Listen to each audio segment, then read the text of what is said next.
नमस्कार दर्शक बंधु चलतु जानिबा आजिर पाणीपाग अपडेट केमिति रहिबो राज्यर पाणीपाग। तेबे वर्तमान जहाँ पाणीपाग विभाग पक्षर सूचना मिलुछि 25 तारिख रे आउ एक घूर्णिबलय 27 जाए प्रबल वर्षा संभावना। आज 24 जिला को येलो अलर्ट जारी। तेबे ए नै संपूर्ण खबर जानि परिबे। भिडियोटी को शेष पर्यंत देखिबा सहित भिडियोटी को गुडे लाइक करी चैनलटी को सब्सक्राइब करी आम सहित एमती जोड़ी हेई रुहंतु। तेबे चलंतु खबर उपरे नजर पकाइबा।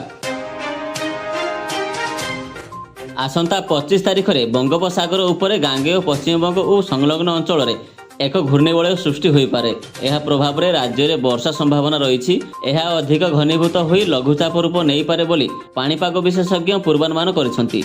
सोमवार सुंदरगढ़, झारसुगुड़ा, बरगढ़, संबलपुर, देवगढ़, अनुगुल, ढेंकानाल, केन्दुझर, मयूरभंज, बालेश्वर, भद्रक, जाजपुर, केन्द्रापड़ा, कटक, जगतसिंहपुर, पुरी, खोर्धा, नयागढ़, गंजाम, गजपति, कंधमाल, रायगड़ा और कोरापुट रे वर्षा संभावना रही। एसब जिले में 30 ରୁ 40 किलोमीटर बेगर पवन भी बही पारे। सेही भली 24 तारिख रे केन्दुझर, मयूरभंज और बालेश्वर रे गोटे बा दुईटी स्थान रे भारी वर्षा संभावना रही। 25 तारिख रे 5टी जिला पई ऑरेंज वार्निंग जारी होईछि। केन्दुझर, मयूरभंज सह बालेश्वर, गजपति और गंजाम जिले में प्रबल रु अति प्रबल वर्षा होई पारे। पुरी, खोर्धा, नयागढ़, कंधमाल, रायगड़ा, कोरापुट, कलाहांडी, भद्रक, जाजपुर और केन्द्रापड़ा रे अधिक वर्षा होई पारे। सेही भली देखिया पई गले 26 तारिख रे मध्य केन्दुझर, मयूरभंज, बालेश्वर, भद्रक, अनुगुल, ढेंकानाल और जाजपुर रे मध्य प्रबल रु अति प्रबल वर्षा आशंका रही। आसंता 27 तारिख जाए राज्य में प्रबल वर्षा होई पारे। अधिकांश स्थान में वज्रपात सह झड़ वर्षा संभावना रही। सेही भली उपकूल और आभ्यंतरीण ओडिशार